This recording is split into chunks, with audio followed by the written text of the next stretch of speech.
কুষ্টিয়ার গড়াই নদীর উপর নির্মিত সৈয়দ মাসউদ রুমি সেতুর মেরামতে ব্যয় হয় ৬৫ লক্ষ টাকা। অথচ কাজের শেষের মাত্র ১০ দিনের মাথায় উঠে যায় পিচ, দেখা দেয় পুরনো গর্ত আর খানাখন্দ। জানা যায় মাসুদ করিম এন্টারপ্রাইজ নামের একটি ঠিকাদারি প্রতিষ্ঠান এই কাজটি করে ৫০০ মিটার দীর্ঘ এই সেতুর পিচ ঢালাই, গর্ত ভরাট এবং কিছু পিলার সংস্কারের কাজ করা হয়। তবে কাজের মান নিয়ে প্রশ্ন তুলে স্থানীয়রা। তাদের অভিযোগ, নামমাত্র কাজ করে অর্থ লুট করে সড়ক বিভাগের কিছু কর্মকর্তা ও ঠিকাদাররা। তার সঙ্গে আসলে মাল মেডিসিনই কম দেয়, এই পেঁয়াজ কম দেওয়ার ফলে মানে করে দেওয়ার পরে যদি অল্প খানিক বৃষ্টি হলে পারে মনে করেন তারপরের থেকেই রাস্তাটা নষ্ট হয়ে যায়। কিন্তু মানে অনার্গল করার তালেই থাকে, তো একটা রাস্তা তো এত শিগগিরই তো ভাঙার কথা না।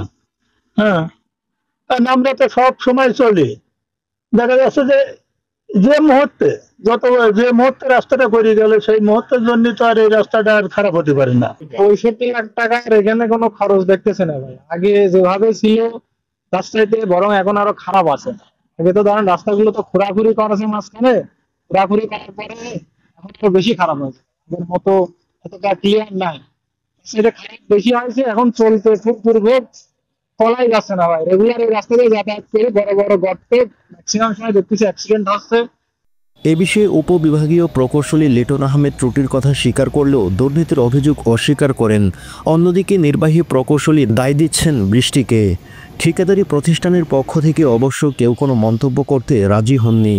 এখানে দুর্নীতির কোনো স্কোপ নাই আর সুযোগও নাই। সে কাজ করছে, কিন্তু বৃষ্টিতে তো নষ্ট হতেই পারে, এটাও খুবই, এটা তার গাফিলতি বলা যাবে না, কিন্তু আবহাওয়াজনিত কারণে নষ্ট হয়েছে। এটা কিন্তু আর কোনো সরকারি খরচ আর দেবে না, ঠিকাদার তার নিজ খরচে এটা ঠিক করে। স্থানীয়রা বলেন, প্রতি বছর টাকা খরচ হয় কিন্তু কাজের কোনো ফল পান না তারা। জনগণের দাবি, দ্রুত তদন্ত করে দোষীদের বিরুদ্ধে ব্যবস্থা গ্রহণ করা হোক। আপনার এই ব্রিজে যাতায়াত করি, গাড়ি চালাই, মানে এই ব্রিজে কিছুদিন আগে কাজ হয়েছে, আপনার হচ্ছে শুনলাম ৬৫ লাখ টাকা খরচ, কিন্তু কি কাজ করলো দেখেন, মনে হয় ১৫-২০ দিনও যায়নি, উঠে যাচ্ছে।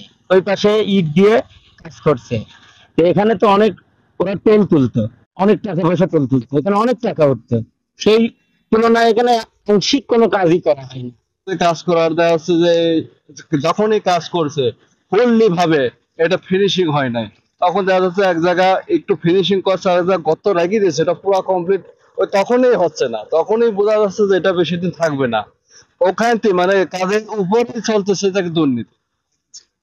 এটা কাজ করার কয়েকদিন পরে দেখা যাচ্ছে যে বেশি না, মাসখানেক হয়নি, তারপরে এদের এরকম যে কাজ করে হচ্ছে রুলার দিয়ে কাজ করে ফিনিশিং করে যায়, তার কয়েকদিন পরে এরকম খোয়া উঠে যায়।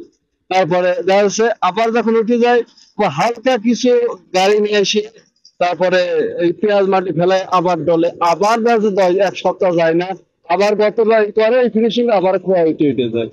এ ঘটনা শুধু কুষ্টিয়ার নয়, দেশের নানা অঞ্চলের সড়ক সংস্কারে দুরবস্থার প্রতিচ্ছবি। প্রশ্ন একটি, জনগণের ট্যাক্সের টাকা কিভাবে ধুয়ে যাচ্ছে পানিতে।